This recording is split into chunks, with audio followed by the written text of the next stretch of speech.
भाई सबको राम राम। और ये एक नज़ारा आज प्रकृति ने दिखाया, महादेव ने दिखाया कि उससे बड़ा कोई नहीं है भाई।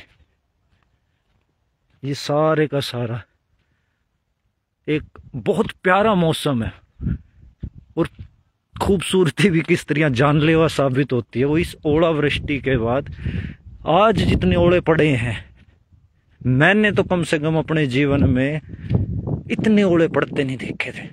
ये अभी काफी टाइम हो गया है ना गिरे हुए, और उसका बावजूद भी ये पूरे के पूरे, ये देखो, ये देखो, ये देखो। और ये क्यों हुआ, इसके पीछे बहुत सारे लोग जो वैज्ञानिकता की बात करेंगे कि मौसम ठंडा हो गया, मौसम ठंडा होने ही गिरने लग गए और उसके बाद पानी बर्फ बन गया। लेकिन इनका साइज देखो तुम एक बार यार, ये काफी टाइम हो गया है गिरे हुए और उसके बावजूद भी ये देखो, मेरे पूरे हाथ पे 3 ही ओले रखे हैं और भाई बहुत बड़े हैं ये सच में ही बहुत बड़े हैं। और इसके बाद गेहूं की जो फसल है हमारी, ओ भगवान दाता, ये इसका तो डिजाइन भी बहुत प्यारा है। ये देखो, बहुत एक प्यारा सा डिजाइन है। मैं खेत दिखाऊंगा तुम ना मैं। और इस ओलावृष्टि के बाद है ना, वह गांव में एक दहशत सी फैल गई जो मैंने उनके चेहरों पे देखी। ये देखिए यार, ये तो और भी बड़ा है। ओहो हो, ये देखियो। तो ये है ना, ये है कर्मों की सजा और मूर्खों द्वारा किए गए पापों की सजा उस क्षेत्र के धार्मिक लोगों को, उस क्षेत्र के पुण्यवान लोगों को भी भुगतनी पड़ती है। ये सबूत है, ये देखो सारा। इसी के लिए एमएसपी की मांग हो रही थी ना। अरे वो देने वाला जब देवेगा ना तुमने, तो वो तुमने बहुत छोटी जगह पर ही इतना दे देगा, इतना दे देगा कि तरता संभाला नहीं जाना। वरना भाई यो ले लो, ये जो हमारे पास है ना, भगवान उसको भी छीन लेगा। और अपने धर्म पर रहो, अपनी सारी चीजों को बढ़िया तरीके से करो, अपने आप अपने घर भर जाएंगे भाई। कभी किसी खालिस्तानी के गिले किसी की मांग तरह समझ में तो ये आती नहीं। क्यों है वो चीज, उसका रियल रीजन क्या। ये देखना एक बार गेहूं की हालत, ये देखो। और अभी तो ये जो है ना गेहूं, ये सारी टूट गई क्योंकि गाड़ी बिठा दी भाई। ओला ना, मैं गैराज में ही था, बैठक में नहीं था, तो वहां पर गाड़ी बिठा दी, ये देखियो।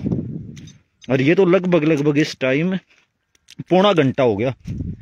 तो 1.25 घंटे बाद का नजारा है और आसमान में तो भाई आग की तरह बरस रहे थे। तो ये प्रकोप है। और मैंने पिछले आंदोलन में भी कहा था कि आंदोलन श्रापित है, मत जाओ। इस बार भी मैंने कहा आंदोलन श्रापित है, मत जाओ। ये देखो, और ये रियल नुकसान जो है मैं 3 दिन बाद फिर दिखाऊंगा। हो हे दाता। लेकिन उसके बाद भी हम उस परमपिता परमात्मा को कुछ नहीं कह सकते। देखो, हमने उस परमपिता परमात्मा का हाथ जोड़ के एक ही चीज कहनी है कि हे परमपिता परमात्मा, हे महादेव, हे सच्चिदानंद, तूने कम से कम हमारे घर छोड़ दिए, उसके लिए धन्यवाद। इसके लिए शिकायत नहीं कर सकते हम। उसका धन्यवाद इस बात का है कि इतने मोटे ओले, अगर वो इससे और बड़े फेंक देते तो घर भी नहीं बचने थे। हो, ये हमारी गेहूं है भाई, 303 वैरायटी, 2 कट्टे इसके अंदर हमने डाले हैं मात्र। पहले 6 के एवरेज थे, हम खुद खेती करा नहीं करते उस टाइम, तो धीरे धीरे धीरे धीरे कम कर रहे हैं। मुकाबले में अपने वाले गेहूं तो खड़ी है, ये भी चमत्कारी वाक की तो सारी पड़ रखी है। देखो, अपनी तो लगभग सारी खड़ी है। कुछ भी कर सकते हैं, लेकिन इनका भी नुकसान का पता जो है वो 3 दिन बाद लगेगा। और जिस तरह ये है ना, ये बैल टूट गई सारी, ये जो है ना, ये देखोगे आप तो ये बैल है ना टूट गई। अब जो बैल टूट गई वो 3 दिन बाद सूखनी शुरू हो जाएगी, तो उस टाइम पता लगेगा कि नुकसान कितना है। तो भाई उसका धन्यवाद दो कि उन्होंने कम से कम हमारे घर छोड़ दिए, वरना तो अगर भगवान घर भी गेड़ देता तो क्या ही कर लो रे भाई। और इसी जन्म में, इसी धरती के ऊपर, इसी जीवन में अपने कर्मों की सजा सब ने भुगत के जानी है। उसमें चाहे मैं हूं, चाहे आप हो, या कोई और है। ये ओ हो बाबूजी, अरे वाह।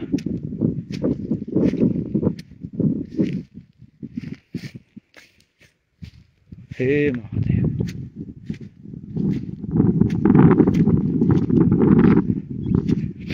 तो भाई ये ना समझो इन चीजों, प्रकृति के अंदर एक संतुलन है, और जो प्राकृतिक संतुलन है वो उसके साथ आपकी इतनी, आपकी या मेरी या इंसान की या सरकारों की या किसी संगठनों की इतनी हैसियत नहीं है कि हम उस प्राकृतिक संतुलन के अंदर कुछ मतलब कुछ भी उधेड़ बुन कर सके, कुछ बदलाव ला सके।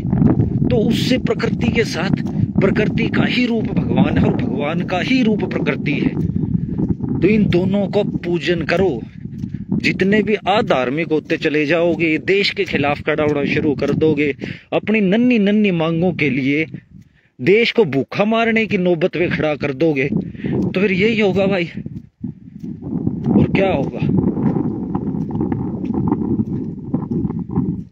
अरे वाह, अपनी तो ये वाली गेहूं भी खड़ी है सारी, नाइस। वो 306 रगड़ दी मेरे को लग दिया। चलो 306 भी देखते हैं। इनमें भी फिलहाल तो नुकसान अच्छा लग रहा है, ये भी गिर रखी है सारी।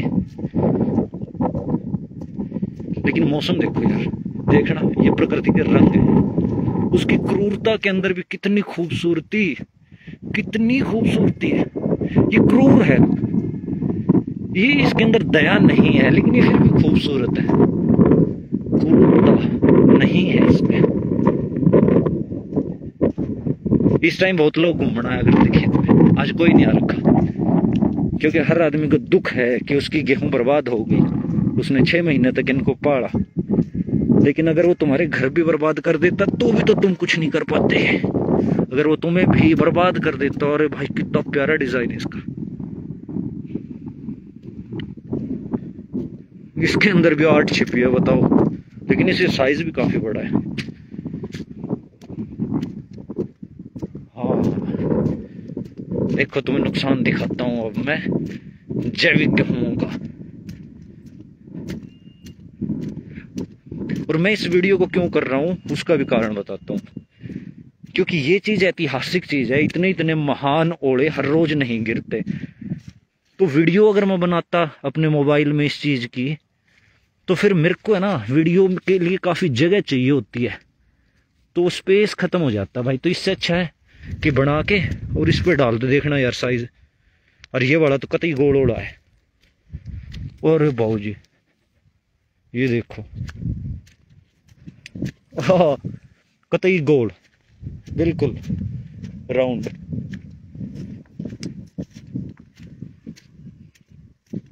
ये देखो, ये है भगवान से एक सभ्यता जब खिलाफत करती है ना, तो उस सभ्यता को भगवान कैसे सजा देते हैं। और सभ्यता में सबको ही सजा मिलती है, उसमें हम ये नहीं कह सकते कि यार मैं तो धर्म वाला था।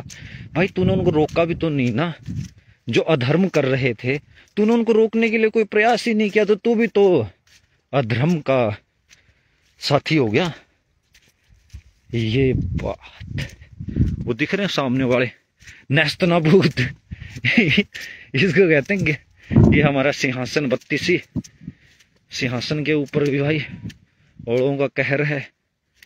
हाँ ये सिंहासन के ऊपर ओले गिरे हुए हैं हमारे, ये सारे। और ये है कहर, ये 306 गेहूं थे हमारे। ये देखो ये सारे, ये ओके।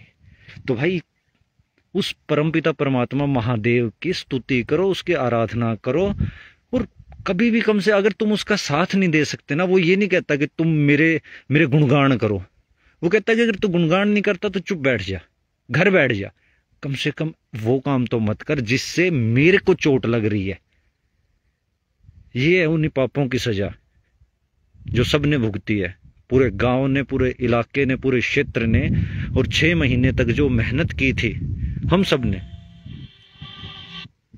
उस मेहनत का ये नतीजा है। तो संभल के रहो यार, भगवान के आगे नतमस्तक होके रहो। और हे प्रभु, हे महादेव, आपने हमारे घर छोड़ दिए, हमारा जीवन छोड़ दिया, हम उसके लिए आपके कृतज्ञ हैं, हम उसके लिए आपसे धन्यवाद करते हैं। और हमें कोई गिला शिकवा नहीं है, आपने जो किया बेहतर किया, आपका बारंबार धन्यवाद।